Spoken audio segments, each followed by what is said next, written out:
ऐसे ही का नाम ये कंबोधिलाल है, कैसा ही रंगो रूप है, पैसा ही माल है।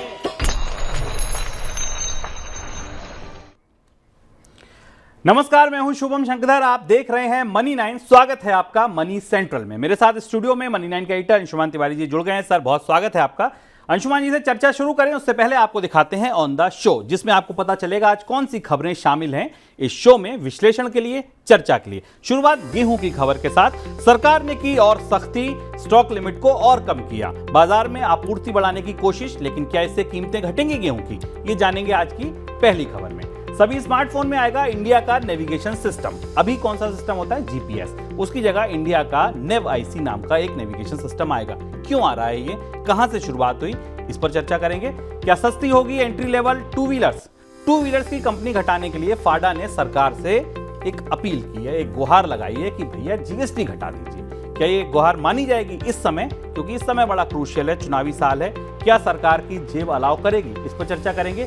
क्या ओटीटी प्लेटफॉर्म्स देंगे टेलीकॉम कंपनियों को पैसा? सीओआई ने ऐसी मांग रखी है कि हम नेटवर्क बनाते हैं, आप उस पर ओटीटी चलाते हैं, हमें पैसा दीजिए। मांग कितनी जायज है? अगर मांग मानी गई तो क्या होगा, ये जानेंगे आज। दिन की सबसे बड़ी खबर आज होगी सरकार की टैक्स रियायतों से क्या मिला। टैक्स रियायतें किसे? हमें, आपको नहीं, कंपनियों को। सरकार जब कंपनियों को टैक्स रियायत देती है तो क्यों देती है? देती इसलिए कि आप निवेश लाइए, नौकरियां लाइए, नए रोजगार लाइए। क्या आए? कितनी टैक्स रियायतें दी गई, कितना उसका नुकसान हुआ, क्या उससे फायदा हुआ, पूरी पड़ताल करेंगे दिन की सबसे बड़ी खबर में। और एक खबर होगी कच्चे तेल पर। कब तक खौलेगा कच्चा तेल? कच्चे तेल की कीमतें थम नहीं रही, लगातार बढ़ रही हैं। 92, 93, 94, $95 लगातार कीमतें बढ़ रही हैं। कब तक बढ़ती रहेंगी, ये जानेंगे दिन की दूसरी सबसे बड़ी खबर में। शुरुआत गेहूं की खबर के साथ। देश में गेहूं की बढ़ती कीमतों पर लगाम लगाने के लिए सरकार ने गेहूं पर स्टॉक लिमिट की शर्त को और सख्त कर दिया है। पहले गेहूं कारोबारी अपने स्टॉक में 3000 टन गेहूं रख सकते थे, लेकिन अब सरकार ने इस लिमिट को घटाकर 2000 टन कर दिया। यानी इससे ज्यादा गेहूं कोई भी गेहूं कारोबारी अपने स्टॉक में नहीं रख सकता। गेहूं की कीमतें काबू करने के लिए सरकार लगातार प्रयास कर रही है। पहले निर्यात को रोका, फिर स्टॉक लिमिट लगाई, अब उस स्टॉक लिमिट पर और सख्ती कर दी। इसके अलावा खुले बाजार में भी गेहूं की बिक्री की। लेकिन इन सब कदमों के बावजूद गेहूं का भाव बढ़ा हुआ है। गुरुवार को दिल्ली में गेहूं का भाव 2565 रुपए प्रति क्विंटल दर्ज किया गया। सर, अब ये जो नई स्टॉक लिमिट लगाई गई है, इससे आपूर्ति सुधरेगी, नहीं सुधरेगी? और सुधरी भी तो क्या कीमतों पे असर पड़ेगा? ये दिख रहा है कि महंगाई और बाज़ार में अनाज की कमी का दबाव सरकार पर है, और सरकार अब उन्हीं कोशिशों पर के जरिए बाज़ार को संभालने की, कीमतों को संभालने की प्रयास कर रही है, जिनका असर सीमित तौर पर बाज़ार में होता है, क्योंकि गेहूं की कमी है। पहले इस कदम को समझते हैं। इस कदम का मतलब क्या है? इस कदम के मतलब से बाज़ार में दरअसल क्या होने की संभावना है? इस कदम का मतलब है कि अब गेहूं का और कम स्टॉक रख सकेंगे थोक व्यापारी, रिटेलर्स या जो बाकी व्यापारी हैं जो गेहूं का इस्तेमाल करते हैं। आपको याद होगा कि एफसीआई की तरफ से इस बात की जांच शुरू की गई थी कि क्या फ्लोर मिल्स ऐसा गेहूं खरीद कर स्टॉक कर रही हैं, होल्ड कर रही हैं, जिसका खतरा माना जा रहा था कि सीमा से अधिक गेहूं उनके पास है। कोशिश इससे यह है कि जब स्टॉक लिमिट कम होगी तो ज़्यादा गेहूं बाजार में, खुले बाजार में बिक्री के लिए उपलब्ध होगा और कीमतों में कमी आएगी।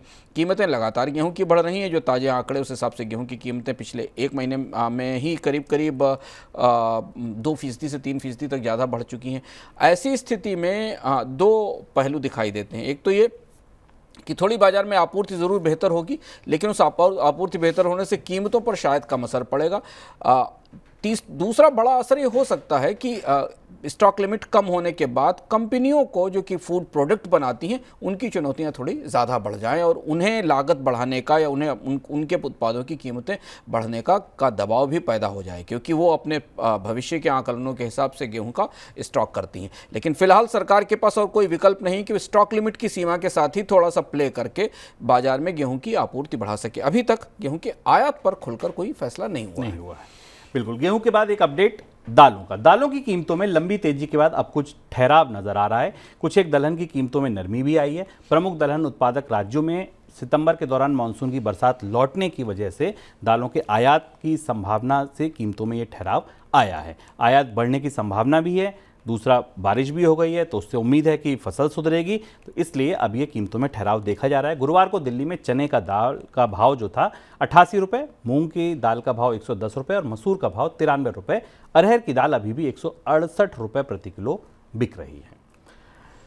अगली खबर ध्यान से सुनिए। खाद्य सुरक्षा को लेकर फूड रेगुलेटर FSSAI सख्त हो गया है। इस साल FSSAI ने खाद्य सुरक्षा नियमों को तोड़ने के लिए फूड बिजनेस ऑपरेटर के खिलाफ 1411 शिकायतें दर्ज की हैं। FSSAI की तरफ से ये भी कहा गया है कि खाद्य सुरक्षा के मानकों का उल्लंघन करने वालों के खिलाफ सख्त कार्रवाई की जाएगी।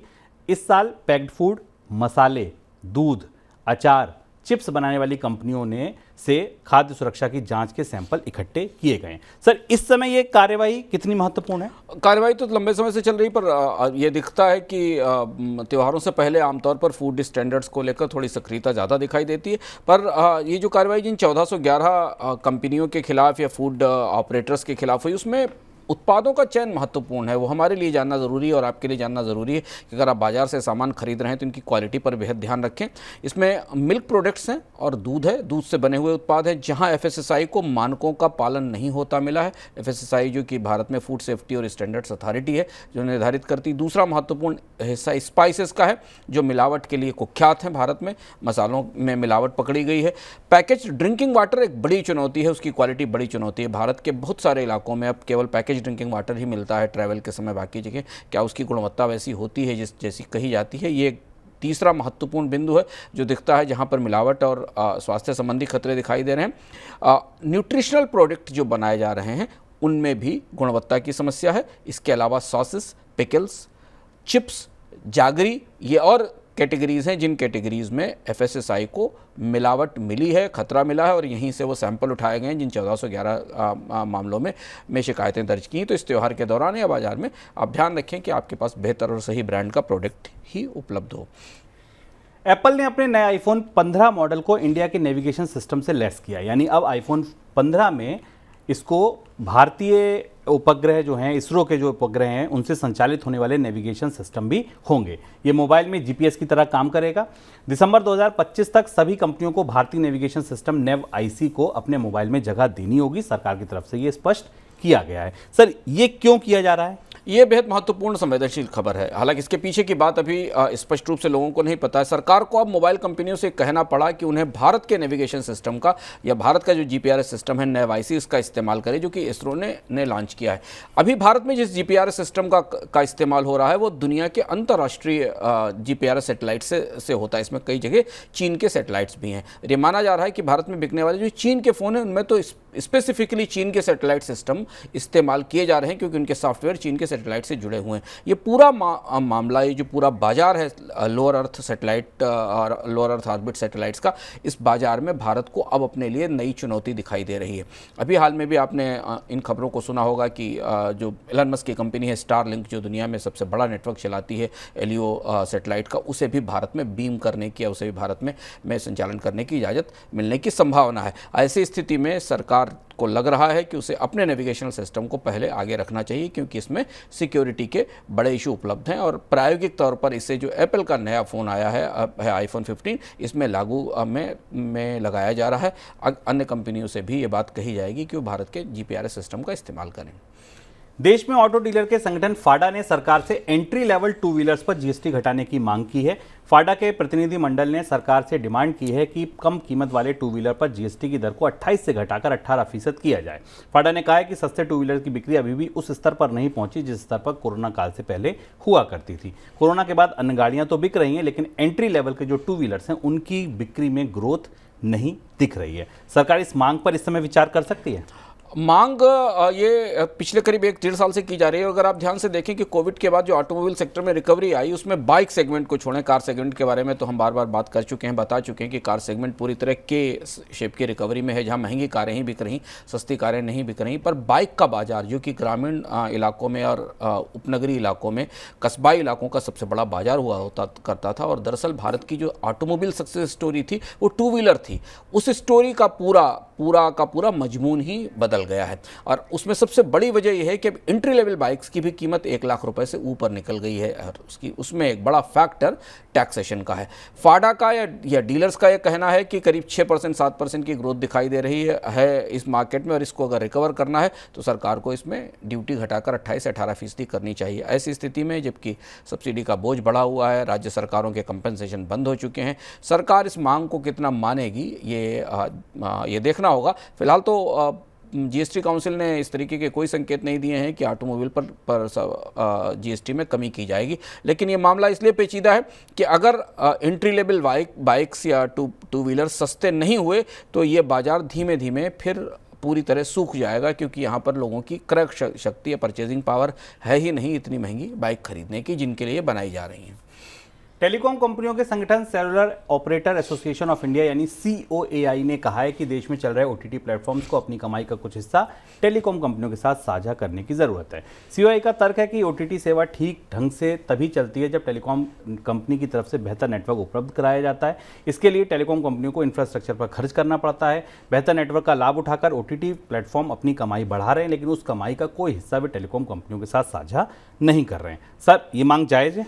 ये दिलचस्प बहस है जो शुरू हो रही है और इसमें दोनों पक्षों के अपने अपने तर्क हैं, लेकिन समझना जरूरी है कि पूरा मामला क्या है। मामला ये है कि भारत में टेलीकॉम कंपनियों ने जो विशाल नेटवर्क बनाए हैं उस पर जो बैंडविड्थ देती हैं उसका अधिकतम इस्तेमाल कंटेंट के इस्तेमाल में होता है, और उसमें भी अधिकतम इस्तेमाल अब स्ट्रीमिंग में हो रहा है। टेलीकॉम कंपनियों ने अपने ताजे आंकड़ों में भी बताया भी है TRAI को कि जो 5G का इस्तेमाल है वो वीडियो स्ट्रीम करने में हो रहा है। यानी नेटवर्क बनाया है टेलीकॉम कंपनियों ने और इसके ऊपर जो सर्विसेज और कंटेंट सर्विसेज बिल्ड की गई हैं वो OTT कंपनियों ने की हैं, जो अपने कंटेंट से रेवेन्यू जनरेट कर रहे हैं इसके ऊपर। लगभग वैसा ही जैसे कि आप एक सड़क पर चल रहे हैं और उस पर बस चलाने के लिए सड़क के मालिक को कुछ नहीं दे रहे हैं ये कहा जा रहा है, और उस बस पे बैठी हुई सवारियों से आप पैसे वसूल रहे हैं। लगभग वैसी स्थिति है जो टेलीकॉम सेक्टर में दिखाई दे रही।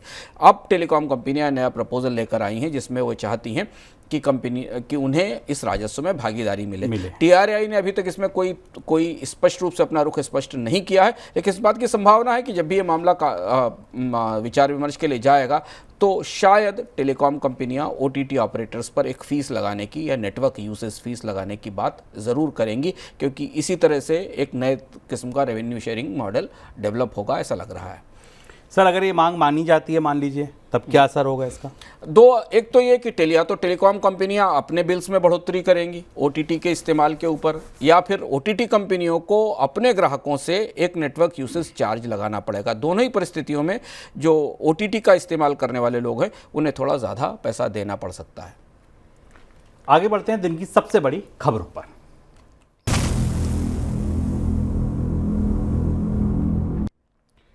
सरकार की ओर से कंपनियों को दी गई टैक्स रियायत के बाद भी देश में कंपनियों की ओर से किए जाने वाले निवेश में कमी आई है। मोतीलाल ओसवाल फाइनेंशियल सर्विसेज का अनुमान है कि वित्त वर्ष 2024 की पहली तिमाही में कॉर्पोरेट इन्वेस्टमेंट में 6.2% की गिरावट रहेगी। ये गिरावट कंपनियों की ओर से बेहतर नतीजे, टैक्स की कम देनदारी के बाद भी देखने को मिल रही है। सर, टैक्स की रियायतें 2019 में सितंबर नवंबर में दी गई थी, क्यों दी गई थी? इनका उद्देश्य क्या था?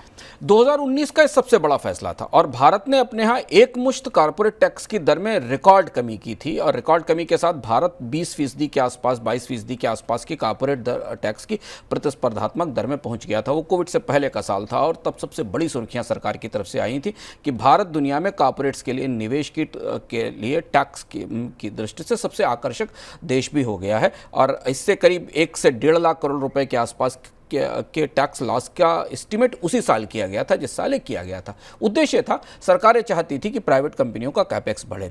2019 से पहले तक ये स्पष्ट था कि भारत में निजी कंपनियां अपना पूंजी निवेश नहीं बढ़ा रही हैं, सीमित पूंजी निवेश था, और उसे बढ़ोतरी के लिए तमाम कोशिशों के बाद, विदेशी निवेश खोलने के बाद ये प्रयास किया गया था कि इस रियायत के जरिए शायद कंपनियों के हाथ में ज़्यादा पैसे बचेंगे, उनके खाते में ज़्यादा पैसे होंगे तो उस बचत का इस्तेमाल वो बाजार में निवेश बढ़ाने के लिए करेंगे और उससे रोजगारों में बढ़ोतरी होगी। हालांकि 6 ही महीने के भीतर यह दिखाई दिया आंकड़ों में कि कंपनियों की बैलेंस शीट में तो फायदा हुआ क्योंकि टैक्स में कटौती हुई, पर उसका निवेश होते हुए सामने नहीं आया। उसके बाद आ गया कोविड के बाद और भी ज़्यादा ज़रूरत थी कि कंपनियों का निवेश बढ़े, जो बढ़ता नहीं दिखाई दिया।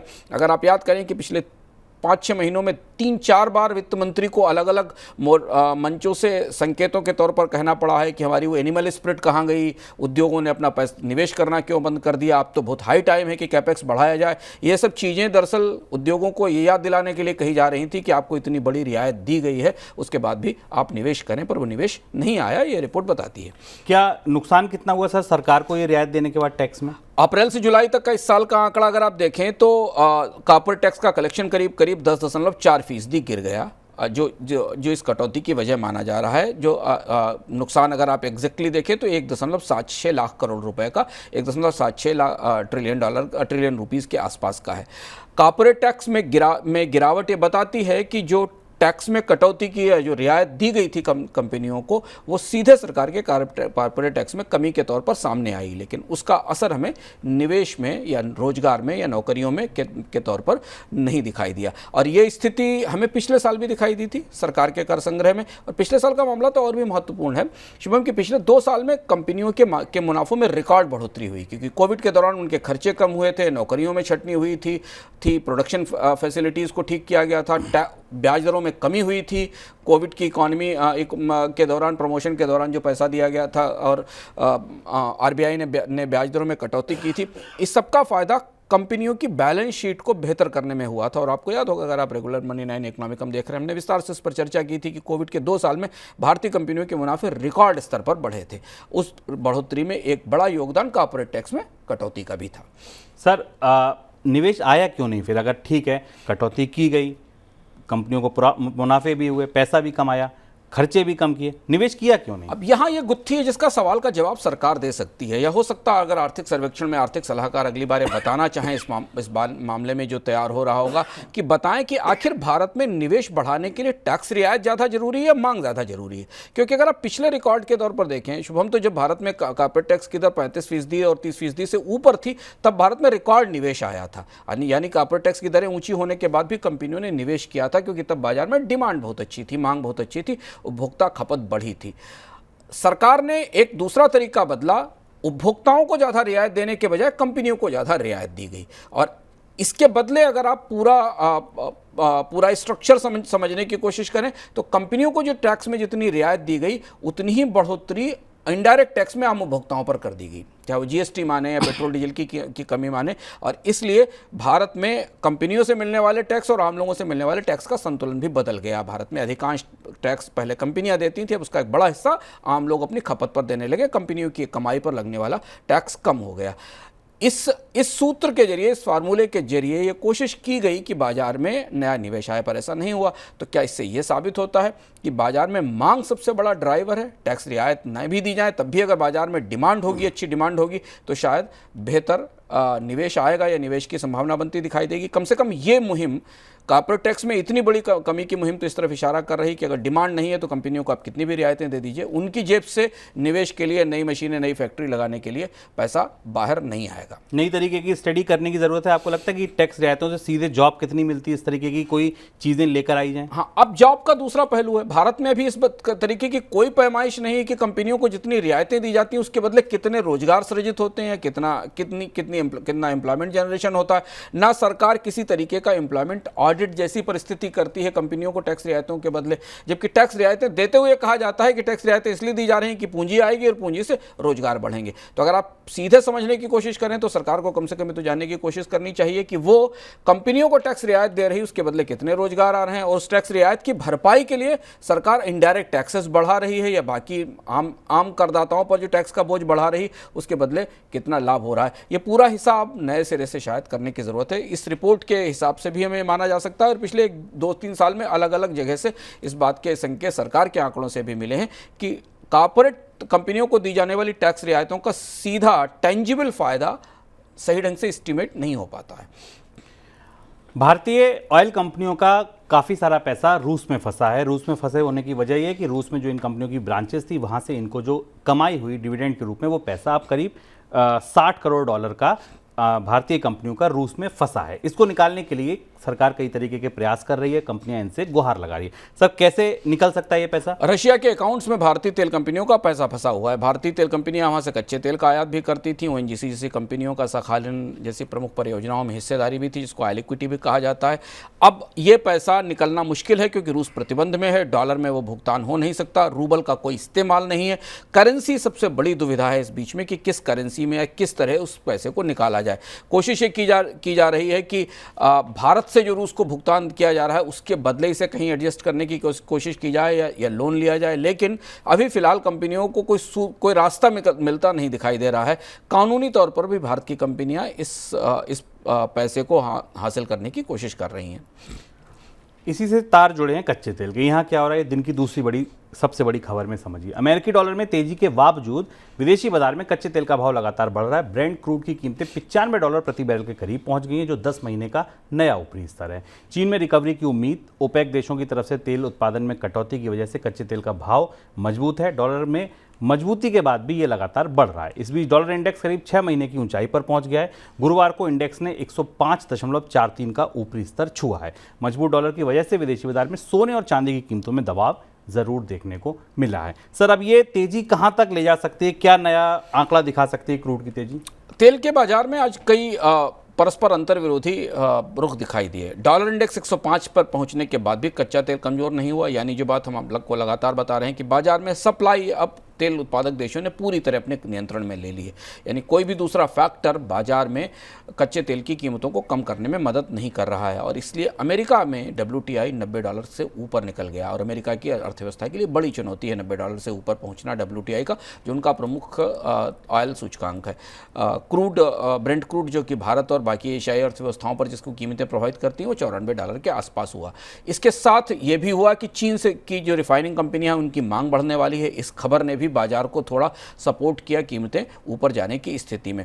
अब पूरी तरह से बाजार ओपेक के आपूर्ति के नियंत्रण में है, और फिलहाल तात्कालिक तौर पर कीमतों में कमी होने का कोई ट्रिगर नहीं दिख रहा है, क्योंकि तेल की कीमतों को प्रभावित करने वाली, नकारात्मक रूप से प्रभावित करने वाली जितनी भी खबरें हैं, उन जैसे कि मंदी, मांग में कमी, इन सब के बावजूद तेल इन सारी बाधाओं को हराकर $95 के आसपास पहुंच गया है। सर, भारत के लिए ये कितनी बड़ी चिंता है? क्या असर होगा इसका? भारत के बारे में हमने कल विस्तार से भी चर्चा की थी कि भारत सरकार को अभी फिलहाल इसमें कोई रास्ता नहीं दिख रहा है, क्योंकि तेल की तेजी का एक दौर तो रूस के सस्ते कच्चे तेल के सहारे निकाल लिया गया, और उसमें भारत ने उस सस्ते कच्चे तेल का लाभ भी उठाया। भारतीय रिफाइनरीज ने भी उनकी अर्निंग्स काफ़ी बेटर हुई। लेकिन अब तो यही स्थिति कि अगर कच्चा तेल $90-95 के आसपास रहता है और लंबे समय तक रहता है, क्योंकि दिसंबर तक का तो प्रोडक्शन कट अनाउंस्ड ही है, दिसंबर तक तो ओपेक देशों ने अपने उत्पादन में कटौती की घोषणा कर ही रखी है, तो भारत को अब अपने बजट के पूरे ढांचे को नए सिरे से देखना होगा, सब्सिडी की व्यवस्था करनी होगी, और तेल कंपनियों को इसका गहरा और बड़ा नुकसान उठाना पड़ेगा।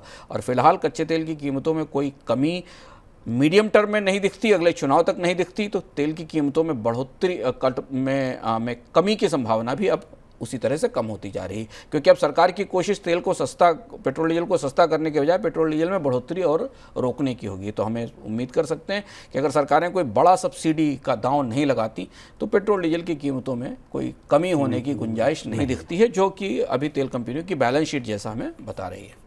भारतीय रिजर्व बैंक ने मानकों को पूरा करने के आधार पर वित्त वर्ष 2024 के लिए देश की टॉप 15 नॉन बैंकिंग फाइनेंशियल कंपनियों यानी NBFCs की लिस्ट जारी की है। ये सभी कंपनियां अपर लेयर लिस्ट में शामिल हैं। इन NBFC कंपनियों पर बैंकों के समान नियम लागू होते हैं। RBI ने अक्टूबर 2021 में NBFC से जुड़े वित्तीय जोखिम को कम करने के मकसद से 4 लेयर सिक्योरिटी स्ट्रक्चर बनाने की घोषणा की थी। क्या है सर इसका मतलब?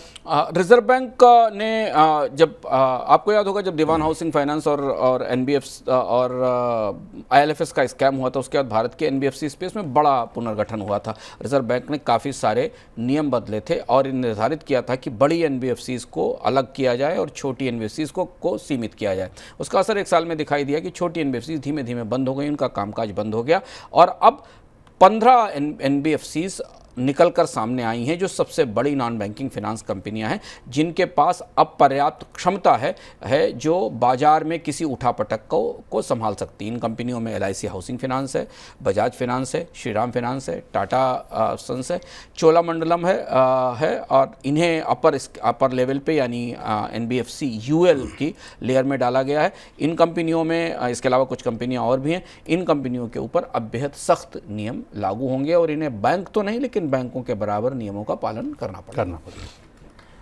आगे बढ़ते हैं मनी सेंट्रल झटपट की ओर।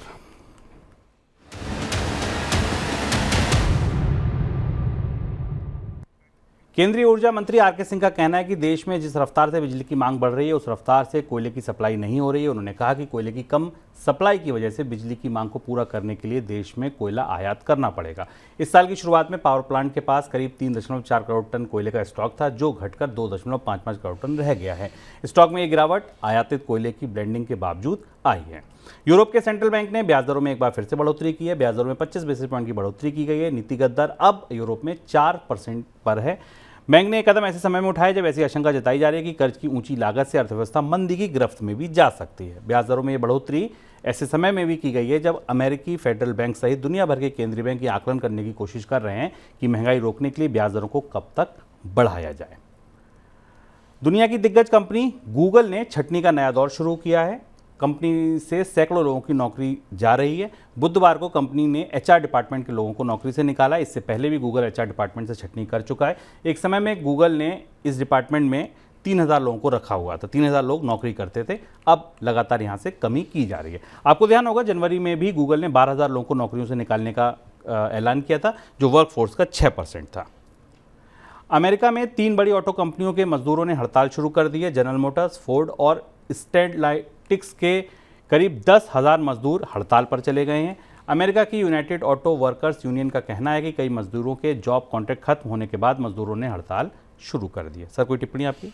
अमेरिका के डेट्रॉयट में एक बार फिर लेबर प्रॉब्लम शुरू हो रही है। लंबे समय बाद अमेरिका में लेबर यूनियन की स्ट्राइक्स की बात निकल कर आ रही है। डेट्रॉयट पहले भी लेबर आंदोलनों से, श्रम आंदोलनों से प्रभावित रहा और अमेरिका के इतिहास में भी श्रम आंदोलनों का काफ़ी बड़ा योगदान रहा है। लेकिन अंतर्राष्ट्रीय स्तर पर बाजार में मांग में कमी के कारण ये जो 3 प्रमुख कंपनियां हैं, जनरल मोटर्स, क्राइसलर और स्टेलिंटिस, इन कंपनियों के में डिमांड कम है, उत्पादन कम है और इसके कारण कंपनियों के ने अपने कर्मचारियों के जो वह कॉन्ट्रैक्ट हैं उनको रिन्यू नहीं किया है और इसलिए पहली बार ये इन तीनों कंपनियों के कर्मचारी इतनी बड़ी हड़ताल की चेतावनी दे रहे हैं। तो ये एक महत्वपूर्ण खबर, इसको देखना होगा, इसका असर पूरी दुनिया के ऑटो उद्योग पर पड़ेगा। दूसरा, बिजली मंत्री का बयान भी शुभम ज़रूरी है, ध्यान देने लायक है। बिजली मंत्री का कहना है कि भारत में अब कोयले की आपूर्ति कम हो रही है, बिजली की मांग ज़्यादा है और हम बता चुके हैं आपको कि ये ऐसा साल है जिस साल मानसून खराब होने के कारण पनबिजली का उत्पादन भी, हाइड्रो पावर का उत्पादन भी पिछले साल से कम रहा है। सरकार ने कोयले का आयात भी भरपूर ढंग से खोल रखा है, उसके बाद भी बिजली घरों के पास कोयले की कमी पड़ रही है। तो ये था हमारा आज का मनी सेंट्रल। अगली मुलाकात आपसे रविवार को सुबह 11:15 बजे इकोनॉमी कब में। सर, क्या खास होगा वहाँ? इस बार के अर्थात में हम आपको एक दूसरी बैठक की तरफ के बारे में बताएंगे। G20 के बारे में आपने बहुत कुछ सुना होगा, पर G20 के समानांतर एक बड़ी बैठक हुई थी जोहान्सबर्ग में और वहाँ जो हुआ उसने दुनिया को सकते में डाल दिया। हुआ क्या, किस तरीके की गठजोड़ बने वहाँ पर और क्या दुनिया में तेल उत्पादक देशों का एक नया संगठन उभर कर सामने आ रहा है, क्या एक नया ओपेक बन रहा है। इस बार के अर्थात में जानिए वो सुर्खियां जो G20 के कारण पीछे दब गईं और आपको पता नहीं चली। दुनिया की कूटनीतिक हलकों में जिस तरीके का की धुरी परिवर्तन हो रहा है उसे पकड़ते हुए हम आपको बताएंगे कि कच्चे तेल के बाजार में जो आपको इस समय कीमतें में बढ़ोतरी दिख रही है $90-95 की, इसकी भूमिका तो दरअसल जोहान्सबर्ग में बनी थी। क्या है इस बार का अर्थात आप जानेंगे इस हफ्ते रविवार को सुबह 11:15 बजे, लेकिन केवल और केवल मनी 9 के मोबाइल ऐप पर। नहीं डाउनलोड किया है तो डाउनलोड कर लीजिए। फिलहाल दीजिए इजाजत, नमस्कार। ऐसे ही का नाम ये कंबोज लाल है, जैसा ही रंगो